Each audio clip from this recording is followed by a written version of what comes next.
Hello, I'm Scott Provancher, President of the Arts and Science Council, and I wanted to talk about a bigger idea that at the Arts and Science Council that we've been thinking about a lot, and that is what role does the arts and cultural community play, and particularly arts and culture education play in the changing world today?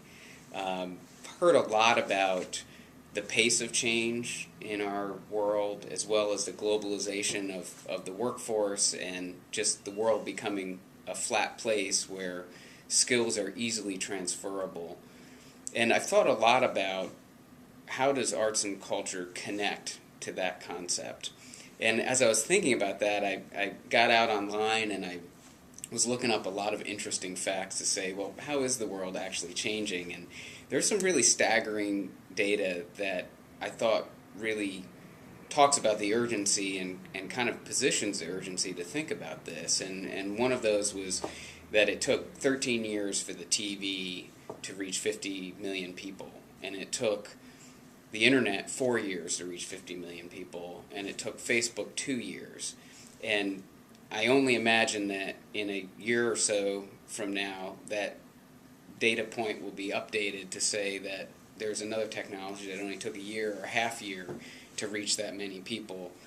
And from a global perspective, I saw some data that in India, the top 25% of the highest IQs in India students equaled more than all the students we had in the U.S. And so, translation, there are more honor students in India than there are students in the U.S. So how do we compete globally against that? And then I saw that just thinking about the pace of change, that the average college student, that by the time they're a junior, the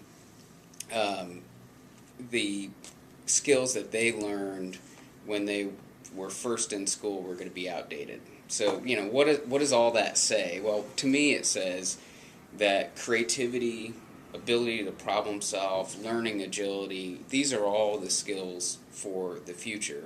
And I think when we look at how do we teach those skills, I think the arts, I think culture, and that integration within our schools is absolutely important for teaching that creativity. That yes, we need the curriculum around math and science and other key areas, but ultimately we also need to teach our kids how to be creative and innovative and think differently so that we're ahead of the curve.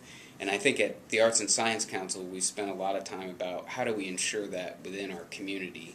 And the challenge that we're facing now is that over the last couple of years we've seen a drastic reduction in our ability to fund the programs that are in our public schools, whether it's the field trips to Discovery Place or the Levine Museum, or bringing artists and historians into the schools. And this year we want to do something about that, and we've set out to raise an additional $1 million to restore education for the connection between our cultural organizations that ASC supports and CMS.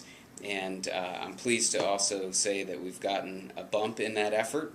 We've been able to raise approximately $600,000 from some generous lead donors to get us on the way. And I urge you to tell your own stories about creativity and how do we position ourselves both as a community and a nation to be competitive and to help spread the word about this effort and about the importance of art, science, and history programs in our schools. Thank you.